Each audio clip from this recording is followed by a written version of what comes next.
The morning sun felt warm on Jiho's face as he helped his father set up their camping tent. His 8-year-old sister Nari was already running around the clearing, chasing butterflies and picking up interesting rocks. Their parents had brought them to this remote mountain area for a family camping trip, far away from the busy city where they lived. "Jiho, can you help me with these tent poles?" asked his father Dong-yun, a tall man with kind eyes who worked as an engineer. Dong-yun had served in the military before Jiho was born, but now he preferred building bridges to fighting wars. "Coming?" "Dad!" Jiho called back. At 12 years old, Jiho was responsible and smart. He loved computers and video games, and he was always curious about how things worked. He grabbed the metal poles and started connecting them together. Their mother, Hyejin, was unpacking food from their car. She was a scientist who studied stars and planets. Sometimes she would point to the night sky and tell Jiho and Nari amazing stories about distant worlds. "Boys, make sure the tent is secure," she said with a smile. "The weather report said it might be windy tonight." Nari came running back with her hands full of pretty stones. "Look what I found," she said excitedly. "This one looks like a heart, and this one sparkles." Even though she was young, Nari was very smart. She could solve puzzles that confused much older children. "Those are beautiful, sweetheart," said Hyejin, giving Nari a hug. "Why don't you put them in your special box?" The family spent the day hiking, playing games, and enjoying nature. As the sun began to set, they sat around a small campfire, roasting marshmallows and telling stories. The stars started to appear in the dark sky above them. "Look at all those stars," whispered Nari, lying on her back and staring up. "Do you think there are people living up there?" Hyejin smiled. "Maybe there are. The universe is very big, and there are billions of stars out there. Some of them might have planets like Earth." "That would be so cool," said Jiho. "I wonder what alien people would look like." Dong-yun laughed. "Well, let's hope they're friendly if we ever meet them." None of them noticed the strange lights moving silently across the sky high above them. Later that night, after their parents had gone to sleep in the tent, Jiho and Nari were still awake in their sleeping bags. They were whispering to each other about their day and making plans for tomorrow. Suddenly, a bright blue light filled their tent. It was so bright that it hurt their eyes. Jiho grabbed Nari's hand as they heard a strange humming sound that seemed to come from everywhere at once. "Mom! Dad!" Jiho called out, but his voice sounded strange and far away. The humming sound got louder, and both children felt very sleepy all of a sudden. Their eyes closed, and they fell into a deep sleep. When Jiho woke up, everything was different. He was lying on a hard, cold surface that felt like metal. The air smelled strange, like chemicals and something he couldn't identify. Nari was lying next to him, still sleeping. They were in a small room with smooth, gray walls that seemed to glow with a soft light. "Nari, wake up," Jiho whispered, gently shaking his sister's shoulder. "Something's wrong." Nari opened her eyes slowly.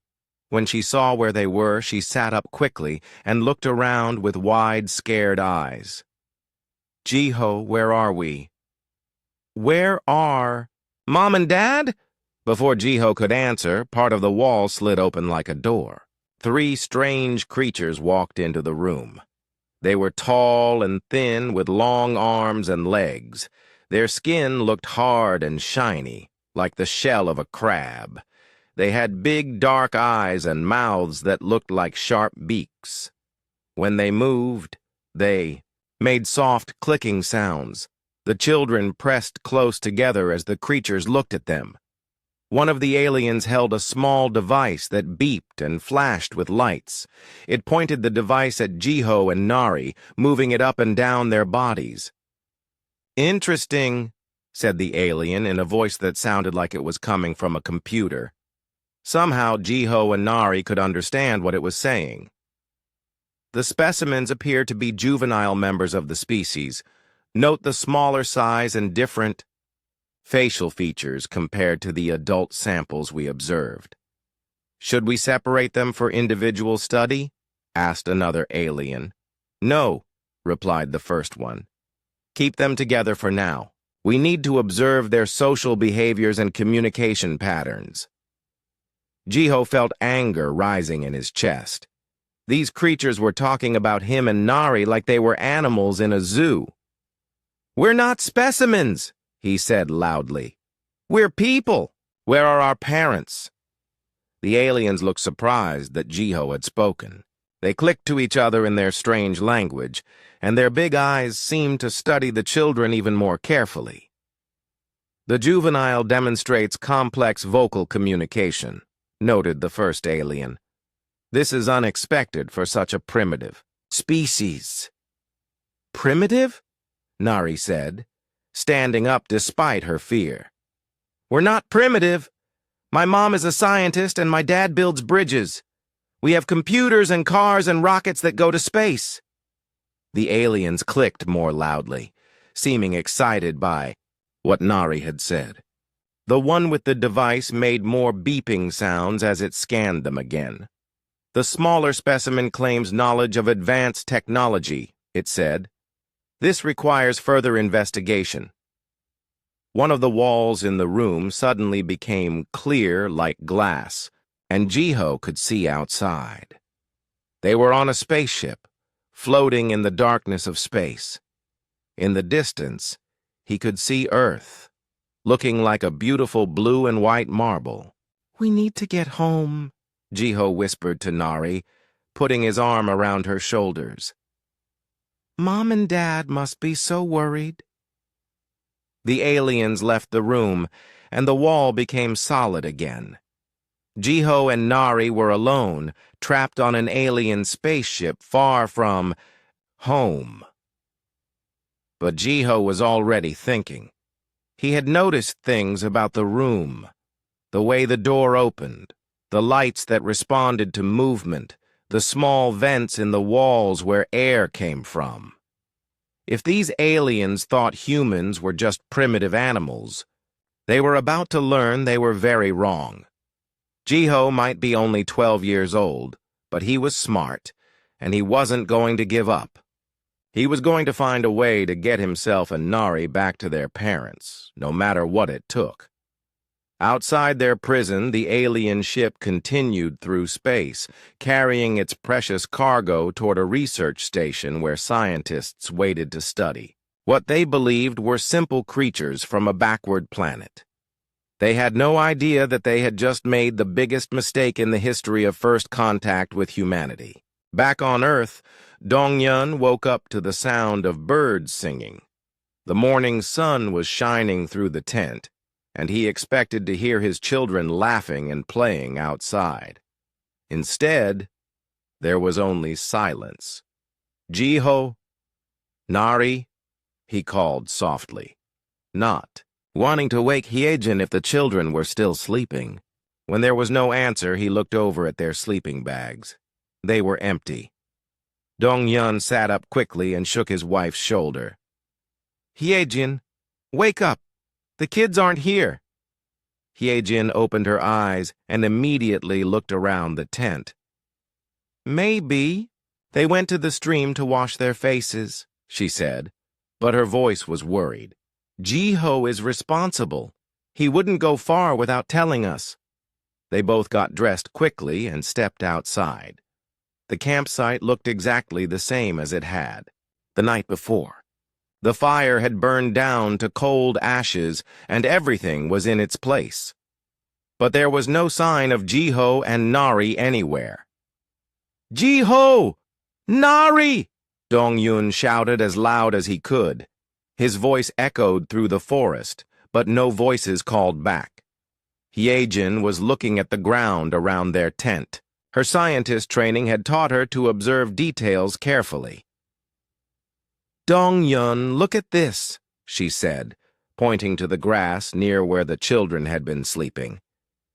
"The grass is pressed down in a perfect circle, but there are no footprints leading away." Dong-yun knelt down and examined the area. His military experience had taught him how to track people, but this didn't make sense. "It's like they just vanished," he said quietly. They searched the entire area for hours. They looked behind every tree, under every rock, and along every stream. They called the children's names until their voices were hoarse. Other campers in the area joined the search when they heard what had happened. But as the day went on, it became clear that Jiho and Nari were not anywhere in the forest. The police arrived in the afternoon. Officer Minho was a young man who took his job seriously. He asked Dong-yun and Hyejin many questions about the previous night. Had they heard any strange sounds? Had they seen any unusual lights? Had anyone else known they were camping in this area? There was nothing unusual, Dong-yun told him. "We had a normal family camping trip. The children went to sleep in the tent with us. When we woke up, they were gone." But Hyejin was thinking about something. She remembered looking up at the stars the night before and seeing what she thought were satellites moving across the sky. But now that she thought about it, they had been moving in strange patterns. "Wait," she said suddenly. "Last night, when we were around the campfire, I saw lights in the sky. I thought they were planes or satellites, but they were moving too fast and changing direction too quickly." Officer Minho wrote this down in his notebook, but Hyejin could tell he didn't think it was important. "Mrs. Lee, people see all kinds of things in the night sky. Aircraft, weather balloons, even meteors can look strange from the ground." Meanwhile, far above Earth, the alien research ship was traveling toward a space station where scientists waited to examine their new specimens. Dr. Killmoth was the lead researcher, and he was very excited about studying the creatures they had captured. "Commander Vexitar," Dr. Killmoth said to the ship's captain, "the specimens are more interesting than we first thought. They show signs of complex intelligence, even though they are clearly juveniles of their species." Commander Vexitar was a practical alien who cared more about following orders than about science. "As long as they provide useful data for the Federation's research, I don't care how intelligent they are," he replied. "Just make sure they stay contained." In their prison room, Jiho was studying everything he could see. He had noticed that the walls responded to touch in certain places. When he pressed his hand against specific spots, lights would dim or brighten. He was beginning to understand that this ship used touch controls instead of buttons and switches like human technology. "Nari, watch this," he whispered to his sister. He touched a section of the wall, and the temperature in the room became warmer. When he touched another spot, it became cooler. "How did you figure that out?" Nari asked with amazement. "I watched how the aliens moved when they were in here," Jiho explained. "They touched the walls in certain patterns. It's like the whole ship is one big computer that responds to touch." Nari was scared, but she was also curious. "Do you think we can use this to escape?" "I'm working on it," Jiho said. "But first we need to learn more about how their systems work." Every time the aliens came to check on them, Jiho and Nari pretended to be simple children who didn't understand what was happening. But they were actually watching and learning. They noticed that the aliens carried small devices that made different sounds when pointed at different things. They saw how the doors opened when the aliens approached them. They observed that the aliens always came at the same times each day. Dr. Killmoth was puzzled by the children's behavior, Sometimes they seemed like intelligent beings who could think and plan. Other times they acted like simple animals who were just scared and confused. He decided to run some tests to measure their intelligence. The aliens brought strange objects into the room, puzzles made of metal pieces, boxes with hidden compartments and devices that made sounds and lights in different patterns. They wanted to see if the children could solve problems and learn new things.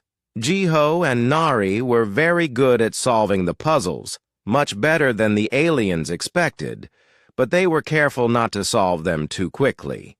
They didn't want the aliens to know just how smart they really were. The specimens show remarkable problem-solving abilities, Dr. Killmoth noted in his research files. They can understand cause and effect, recognize patterns, and even work together to solve complex challenges. This suggests a higher level of intelligence than we initially estimated. Back on Earth, Hyejin couldn't stop thinking about the lights she had seen in the sky.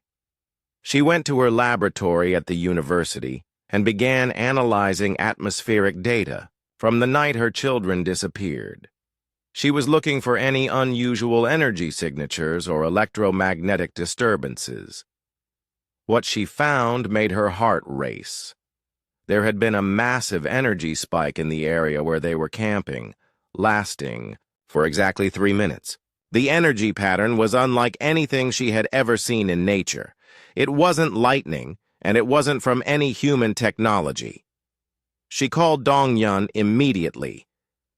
"I found something," she said, her voice shaking with excitement. There was definitely something in the sky that night. Something that doesn't belong to any country on Earth. Dong-yun was quiet for a moment. As a former soldier, he had heard rumors about strange aircraft that couldn't be explained. He had always thought they were just stories, but now he wasn't so sure. "What are you saying, Hyejin?" he asked. "I'm saying that our children might have been taken by something that isn't from this planet," she replied. The idea seemed impossible, but it was the only explanation that fit the evidence. There were no footprints, no signs of struggle, and an energy signature that couldn't be explained by human science. Dong-hyun made a decision that would change everything. He picked up his phone and called his old friend Admiral Taewon, who now worked for Earth's Space Defense Corps. It was a new organization that most people didn't know existed, created to protect Earth from threats that might come from space. "Taewon, it's Dong-yun," he said when his friend answered. "I need your help. Something has taken my children, and I think it came from outer space." There was silence on the other end of the line. Then Admiral Taewon said, "I'll be there in 2 hours. Don't talk to anyone else about this until I arrive." As the sun set on another day without their children, Dong-yun and Hyejin held each other and looked up at the stars. Somewhere out there, Jiho and Nari were alone and scared, trapped on an alien ship. But their parents weren't going to give up. They would find a way to bring their children home, even if it meant going to war with creatures from another world. Admiral Taewon arrived at the campsite in an unmarked black vehicle, accompanied by 2 other people in military uniforms. He was a serious man with gray hair who had known Dong-hyun since their army days. Behind him walked Captain Minho, a skilled pilot, and Dr. Seung-yun, a specialist in unusual phenomena. "Show me everything," Admiral Taewon said quietly to Dong-yun and Hyejin. Hyejin spread out her research papers on a table inside their tent. The energy readings, the atmospheric data, and satellite images from that night painted a clear picture. Something had come down from space, taken the children, and left without a trace. "This energy signature," Dr. Seung-hyun said, studying the data with wide eyes. "I've seen something like this before. 3 weeks ago, a family in Japan reported their teenage son missing under similar circumstances. 2 months before that, a couple in Brazil lost their daughter. We thought they were isolated incidents. Admiral Taiwan's face became very serious. You're telling me this has happened before? At least 6 times that we know of, Dr. Sheng Yun replied. Always remote locations. Always perfect circles in the grass. Always the same energy signature. But this is the first time we have such detailed scientific data. Captain Minho was looking up at the sky with his binoculars. Sir, if something is taking our people, we need to do something about it. On the alien ship, Jiho had been watching the patterns of lights on the walls for 3 days. He was beginning to understand how the ship's computer system worked. When the aliens weren't looking, he had been touching different parts of the walls and watching what happened. I think I figured out how to turn the lights on and off, he whispered to Nari, and maybe how to open the door. Really? Nari asked excitedly but quietly. Watch this, Jiho said. He pressed 3 spots on the wall in a specific pattern. The room became darker. When he pressed them again in reverse order, the lights came back on. Nari clapped her hands softly. You're so smart, Jiho. But they both became quiet when they heard the familiar clicking sounds that meant the aliens were coming. The wall slid open, and Dr. Killmoth entered with 2 other researchers. Time for more tests, Dr. Killmoth announced. The aliens had been bringing new puzzles every day, trying to measure how intelligent the children were. Today's test was different. They brought in a device that looked like a small robot. It moved around the room, making beeping sounds and flashing lights in different colors. The aliens wanted to see if the children could figure out how to make it do specific things. Jiho and Nari pretended to be confused at first, touching the robot randomly and acting surprised when it responded. But they were actually learning how it worked very quickly. The robot responded to hand gestures, voice commands, and even facial expressions. The specimens are learning to control the training device, noted one of the alien researchers.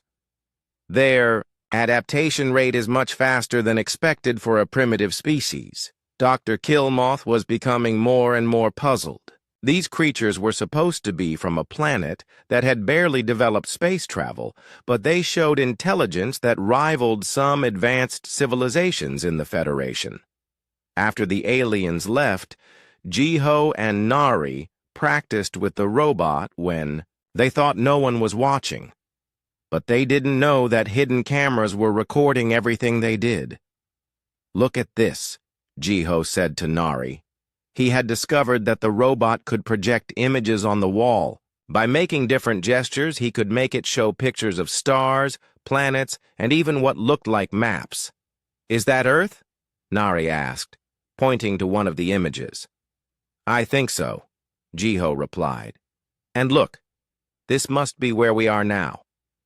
He pointed to another spot on the star map. They were very far from home. Meanwhile, Earth's Space Defense Corps was working frantically to find the missing children. Dr. Seung-hyun had calculated the trajectory of the alien ship based on the energy readings and orbital mechanics. They're heading toward the outer planets, he told Admiral Taiwan. Based on their speed and direction, I think they're going to a space station somewhere beyond Mars. Captain Minho was preparing the fastest ship in Earth's small fleet. The ship was called the Aurora, and it was equipped with experimental engines that could travel faster than anything humans had built before. How many ships do we have that can make this journey? Admiral Taiwan asked. 3 that are ready for launch, Captain Minho replied. The Aurora, the Phoenix, and the Thunderbolt. But, sir, we've never tested them in actual combat. We're not going for combat, Admiral Taiwan said firmly. We're going to get those children back. Hye-jin insisted on coming with them. I know, More about space navigation than anyone else here, she argued, and those are my children out there. Dong-yun was also determined to join the rescue mission. I've never left anyone behind, and I'm not starting with my own kids. On the alien ship, something unexpected happened. While playing with the robot, Jiho accidentally activated a communication system. Suddenly, voices in the alien language filled the room. Jiho quickly turned it off, but not before he heard something that made him very excited. "Nari, did you hear that?" he whispered. "It sounded like they were talking to someone far away," she replied. "Exactly. This robot can communicate with other ships and space stations. If I can figure out how to use it properly, maybe we can send a message to Earth." But their conversation was interrupted when the ship suddenly shook violently. Alarms began sounding throughout the vessel, and the lights flickered on and off. Commander Vexitar's voice echoed through the ship's communication system. "All crew to stations. We have detected pursuit vessels approaching at high speed. Dr. Killmoth rushed to the control room. "Commander, who would be following us? No one knows about our research mission." "The energy signatures match the same technology as our specimen's home planet," Commander Vexitar replied grimly. "Somehow, the humans have found us." The alien crew was amazed. According to their records, humans had barely developed interplanetary travel. How could they have ships capable of following them across such a vast distance? "Should we prepare for combat?" asked the weapons officer. Commander Vexitar considered this. "No. Send a message to Federation Command. Tell them we may have seriously underestimated this species." Back on Earth's ships, Captain Minho was piloting the Aurora with incredible skill. Behind him, pilots Jiwon and Daehyun flew the other two ships in tight formation. They had been traveling for 2 days, pushing their engines to the limit. "Target acquired," announced Jiwon over the radio. "Large vessel, unknown design, approximately 800 kilometers ahead." Hyejin was studying the alien ship through powerful telescopes. "That's definitely not human technology," she said. "But I'm reading life signs aboard the ship. Multiple species, including what could be human children." Dong-yun felt his heart leap. "That's them. That's Jiho and Nari." Admiral Taewon opened a communication channel to the alien ship. He had no idea if they would understand human language, but he had to try. "Unknown vessel. This is Admiral Taewon of Earth's Space Defense Corps. You have taken human children from our planet. We demand their immediate return." There was silence for several long minutes.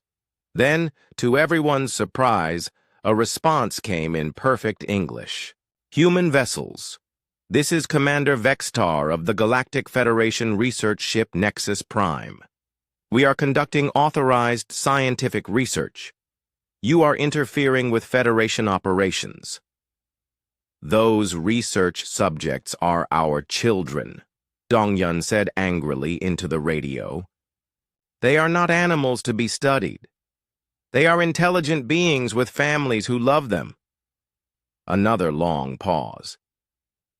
Then Dr. Killmoth's voice came over the radio.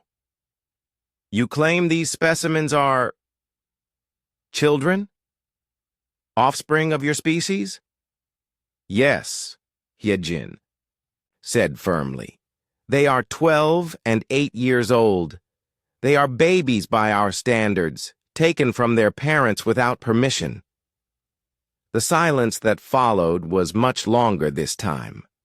Finally, Commander Vexitar spoke again, and his voice sounded very different. "Human ships, prepare for docking. We need to discuss this situation immediately." The docking process was tense and careful. Neither side knew what to expect from the other. Captain Minho guided the Aurora slowly toward the alien ship's docking bay, while the other Earth ships stayed in defensive positions nearby. Inside the alien ship, emergency meetings were taking place. Commander Vexistar had contacted the Galactic Federation headquarters, and the response he received made his blood run cold. "You did what?" came the shocked voice of Ambassador Kyungjae, the Federation's top diplomat. "You captured the offspring of an unknown species without following first contact protocols?" "Sir, our initial scans suggested they were a primitive species," Commander Vextar explained nervously. "We thought they were just animals suitable for basic research. Ambassador Kyungjae was an experienced alien who had seen many first contact. Situations go wrong, but this was potentially the worst mistake he had ever heard of. Commander, do you understand what you've done? Taking the young of any intelligent species is considered an act of war by Federation law. And you did it to a species we've never officially contacted." Dr. Killmoth was reviewing his research data with growing alarm. The intelligence tests he had given to Jiho and Nari showed results that were impossible to ignore. These children were not just intelligent. They were exceptionally intelligent, even by Federation standards. The specimens, the human children, Dr. Killmoth said, his voice shaking. Their problem-solving abilities exceed those of most adult Federation citizens, and they've been pretending to be less intelligent than they actually are. "What do you mean, pretending?" Commander Vextar asked. "Watch this," Dr. Killmoth said, showing video recordings from the children's room. "Here, the older child is manipulating our ship's systems. He's been studying our technology and learning how to control it, and here the younger one is using the training robot to create what appears to be a mathematical formula." The aliens watched in amazement as the recordings showed Jiho systematically figuring out their touch control systems and Nari solving complex puzzles in minutes that should have taken hours. "They've been pretending to be simple creatures while actually studying us," Dr. Killmoth continued. "These aren't primitive beings, Commander. These are highly advanced children who are likely laughing at us behind our backs." Meanwhile, in their prison room, Jiho and Nari had felt the ship shake when the human vessels arrived. They could hear alien voices speaking urgently in the corridors outside. "Something's happening," Jiho said to his sister. "I think someone came to find us." "Mom and Dad?" Nari asked hopefully. "Maybe," Jiho replied, "but we should be ready to help ourselves too." Using what he had learned about the ship's systems, Jiho activated the communication robot again. This time, he was more careful and managed to access what looked like a ship-wide communication system. Through the speakers, they heard Commander Vextar talking to someone called Ambassador Kyungjae. The conversation made both children very angry. "They think we're animals," Nari said, her eyes filling with tears. "They took us away from Mom and Dad because they think we're just stupid animals." "Well, they're about to learn they were wrong," Jiho said grimly. The docking process completed, and Admiral Taewon, Dongyun, Hyejin, and Captain Minho boarded the alien ship. They were escorted by nervous alien guards to a meeting room where Commander Vextar and Dr. Killmoth waited. The humans' first sight of the aliens was shocking. The insect-like creatures were much larger than expected, and their hard shells and sharp beaks made them look dangerous. But the aliens seemed just as surprised by the humans. "You're much smaller than our long-range scans suggested, Commander," Vextar noted. "And you kidnapped our children," Dongyun replied angrily. "I don't care what you thought about our size," Dr. Killmoth stepped forward nervously. "Honorable humans, we have made a serious error. We did not realize that Jiho and Nari are the offspring of intelligent beings." "Of course they're intelligent," Hyejin said. Jiho can program computers and solve mathematical equations. Nari reads books meant for children twice her age. What kind of test did you do that didn't show you how smart they are? That's just it, Dr. Killmoth said, looking embarrassed. They did show us.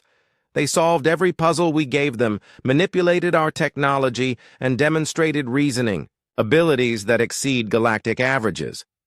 But we thought they were just unusually clever animals. Admiral Taiwan stepped forward. Where are they?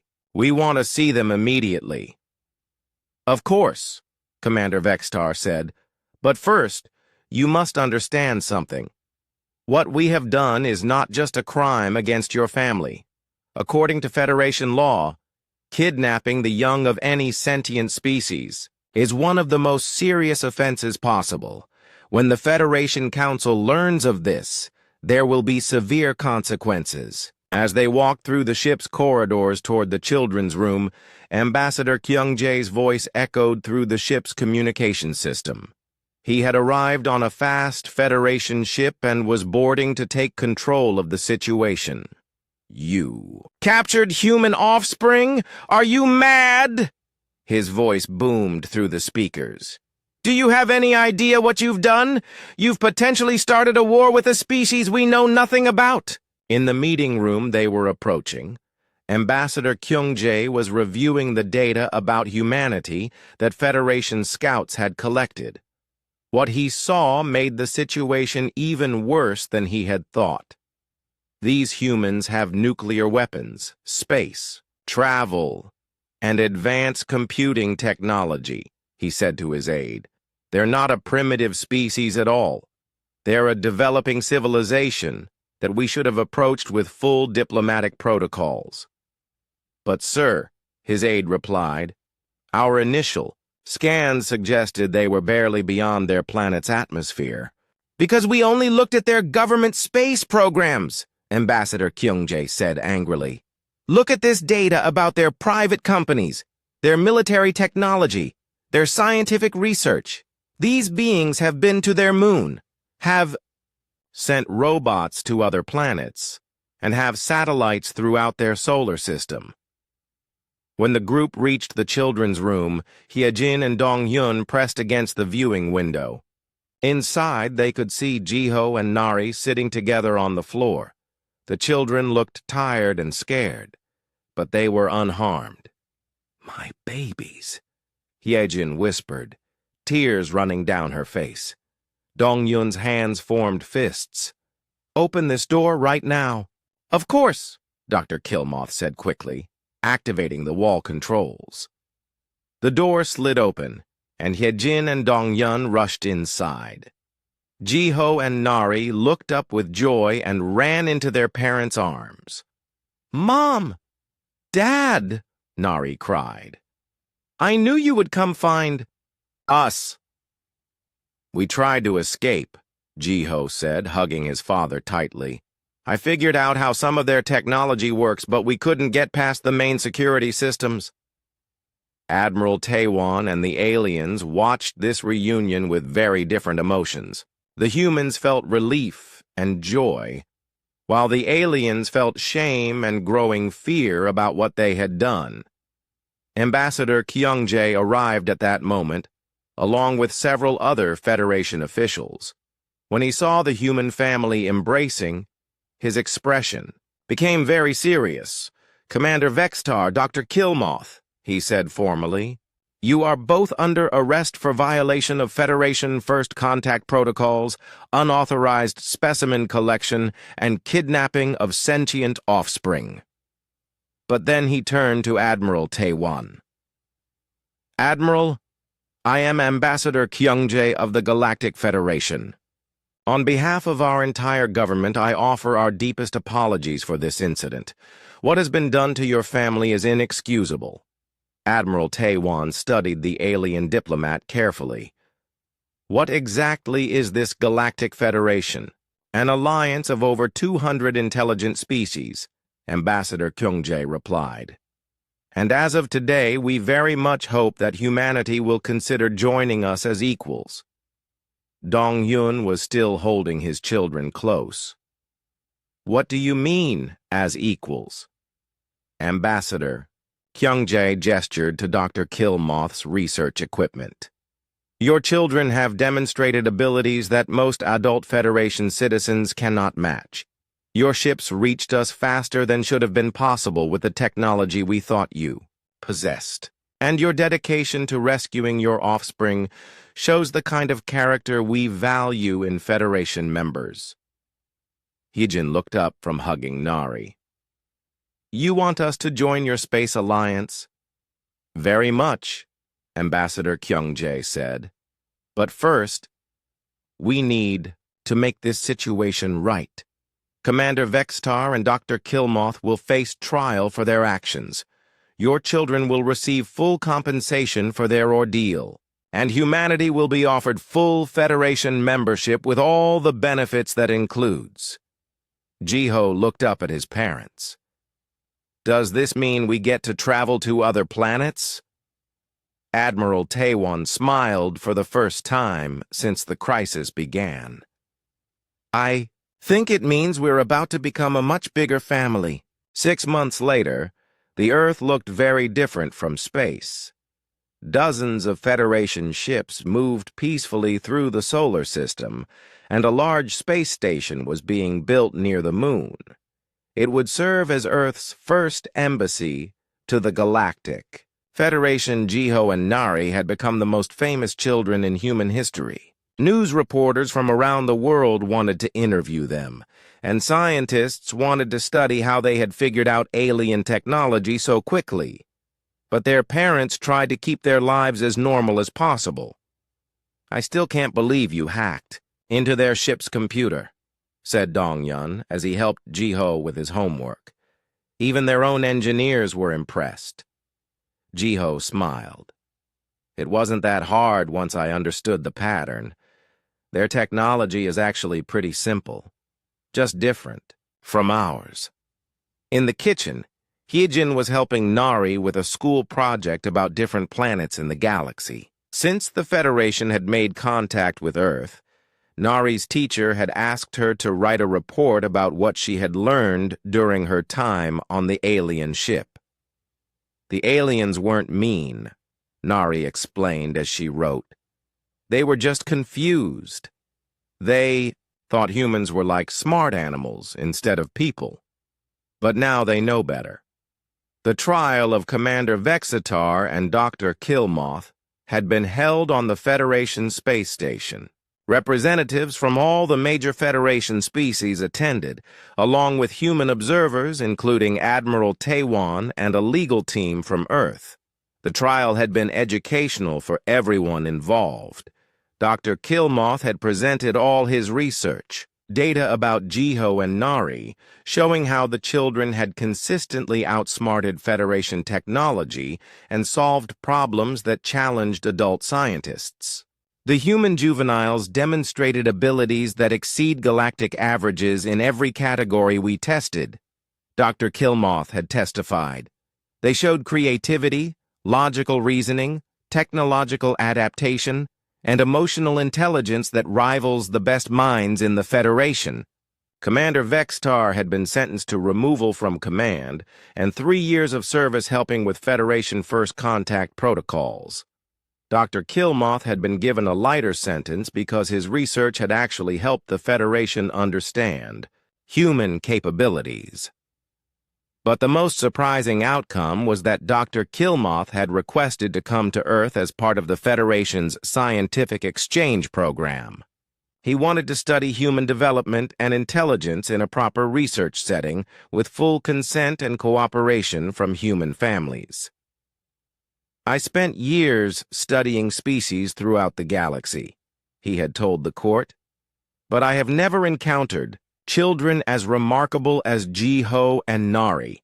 If these are examples of typical human offspring, then humanity has the potential to become one of the most important species in the Federation."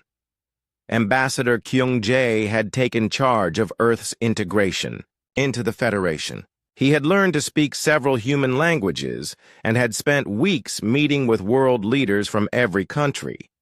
The process was complicated because Earth had many different governments, unlike most Federation worlds, which had unified planetary governments. Humans are unique in the galaxy, Ambassador Kyungjae had explained to the Federation Council. Most species achieve planetary unity before developing space travel. Humans achieved space travel while still divided into competing nations. This makes them unpredictable, but also incredibly resourceful. The Federation had offered humanity many benefits for joining. They shared medical technology that could cure diseases that had plagued humans for centuries. They provided clean energy systems that could end Earth's environmental problems. They offered educational exchanges that would allow human children to learn alongside alien students. But the most important benefit was protection. Earth was no longer alone in the universe. If any hostile species threatened humanity, the entire Federation would defend them. Captain Minho had been promoted to Admiral and put in charge of Earth's new space fleet. The Federation had helped humanity build ships that were far more advanced than anything they had possessed before. Human pilots were training alongside alien crew members, learning to operate vessels that could travel between stars in weeks instead of years. The humans are natural pilots, reported Captain Ji-won, who was now serving as an instructor at the new Space Academy. They have excellent reflexes and can adapt to new flight systems faster than most species. Pilot Dae-hyun had become the first human to serve aboard a Federation exploration ship. He was part of a crew that was mapping new star systems and looking for other developing civilizations. The aliens are amazed by how quickly we learn, Dae-hyun had reported back to Earth. They say most species take decades to master interstellar navigation, but humans are doing it in months. Dr. Sung-hyun had been appointed as Earth's head of Federation Science Relations. He worked with alien scientists to share technology and knowledge between species. One of his first projects was establishing research centers where humans and aliens could work together. The Federation has been studying the galaxy for thousands of years, Dr. Sung-hyun explained to a gathering of Earth's top scientists. But they've never had a species quite like ours. We think differently, we solve problems differently, and we see things they miss. For Jiho and Nari, life had changed in amazing ways. They were learning alien languages through Federation educational programs. Jiho was studying advanced mathematics that used concepts from multiple worlds, while Nari was learning about art and music from different cultures across the galaxy. But they were still children, and they still enjoyed normal kid activities. They played with their friends, went to school, and helped their parents with chores. The only difference was that sometimes their homework included questions about alien physics, or their friends included children from other planets who were visiting Earth. "Do you ever wish this hadn't happened?" Hyejin asked her children one evening as they sat in their backyard, watching Federation ships move across the night sky. "No way," Jiho said immediately. "This is the coolest thing ever. We're like ambassadors for all of humanity." "I like learning about other planets," Nari added. "And the alien kids I met are really nice. They're different from us, but they like to play games and learn new things just like we do." Dongyun put his arms around his family. "I'm proud of both of you. You handled a scary situation with courage and intelligence. You showed those aliens that humans are not to be underestimated." The phrase human offspring had become famous throughout the Federation. When alien parents wanted to encourage their children to study harder or think more creatively, they would say, "Try to think like a human child." Federation schools now taught courses about human problem-solving techniques. The story of how two human children had nearly escaped from a maximum security research facility was used as an example of the importance of never underestimating any species. Commander Vextar, now working in the Federation's First Contact Department, often began his training sessions with the same story. Never assume that because a species is new to the galaxy they are primitive, he would tell new officers.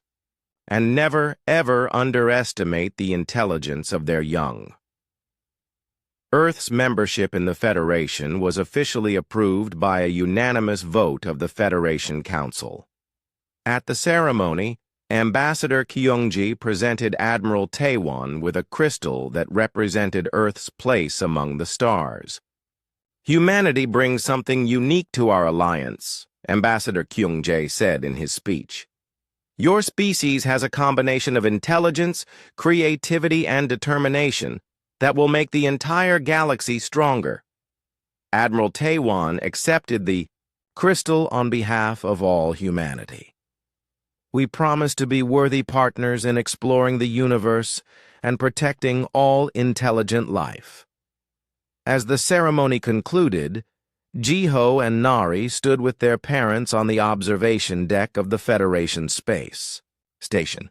They could see Earth below them, beautiful and blue, no longer alone in the vast darkness of space. "What do you think will happen next?" Nari asked her brother. Jiho smiled and pointed to the stars. "I think we're going to have the greatest adventures in the history of humanity." And he was right.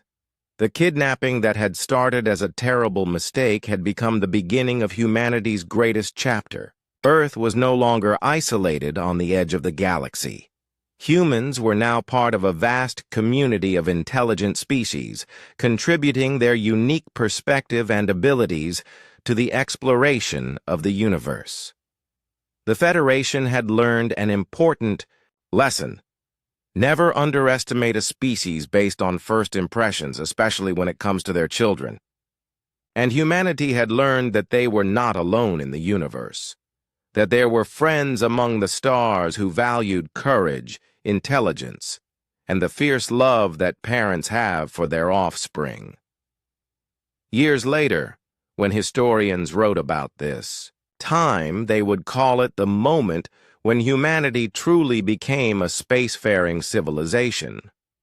But for Jiho and Nari, it would always be remembered as the time they proved that human children are not to be trifled with, no matter who you are or where you come from in the galaxy.